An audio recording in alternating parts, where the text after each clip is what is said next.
our business card, our envelope and letterhead. Now we're going to do our notepad. So we're going to go under Create New. So our notepad is also printed. We need to change it to inches.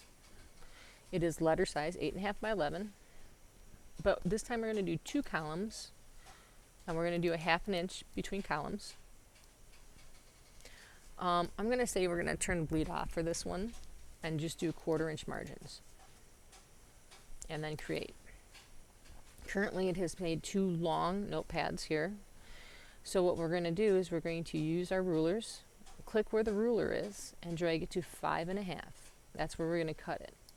So we don't want to design right to where we cut it. We always want to go 1/4 inch above. So again, I click in the ruler and drag it down to 5.25. And then I grab in the ruler and drag it down to 5.75, which is 5.75. So for my notepads, you can create one for your personal brand. And so I'm going to call it notepads with my initials. So the same thing goes. I can open up my envelopes that I did before. And for this one, I'm going to copy what I've got here. So I'm going to do Apple C. I'm going to paste it in here. And as you can see, it's going to be a little bigger than I wanted it to be. I will probably keep the R&R at the top, and then I will just make the blue waves at the bottom. So I'm going to have to change that. And I'm going to move the address and website down.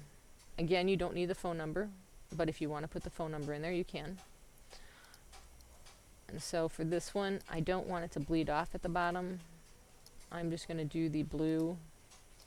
And since I didn't change the color, I'm just moving the waves down there. And I might make them a little bigger box for the waves.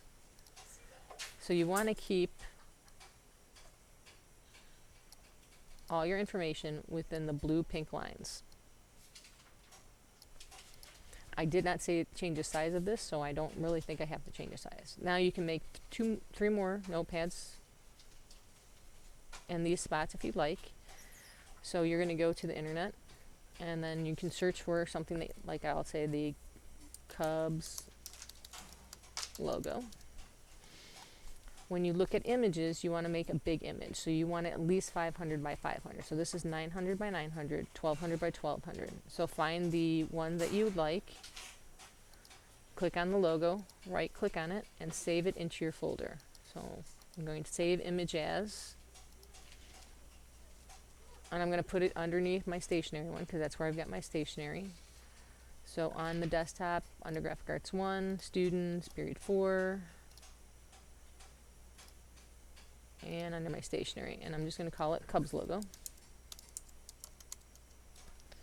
So then other 3 notepads, when you make them, you can make them for yourself or for somebody else. So I'll make this one from Dad, and then I'll change the typeface to what I want. Maybe I want it centered, flush left, flush right. And then I'm going to do a picture box at the bottom and file place the logo in. And then it's still underneath my name. There's my Cubs logo. It's getting cut off, so I have to scale proportionately. Now with the logo here, you're going to have to open up in Photoshop to get it to that size. So right now, when I scaled it proportionately, if I go to this direct selection tool, it went down to 15%. So I'm going to have to reduce any type of notepad you want, as long as they're school appropriate. People have done hangman, tic-tac-toe. Somebody did strategic tic-tac-toe. These make great gifts. You can give one to mom, one to dad, one to sister, one to brother. That's your call on what you want to do for notepads.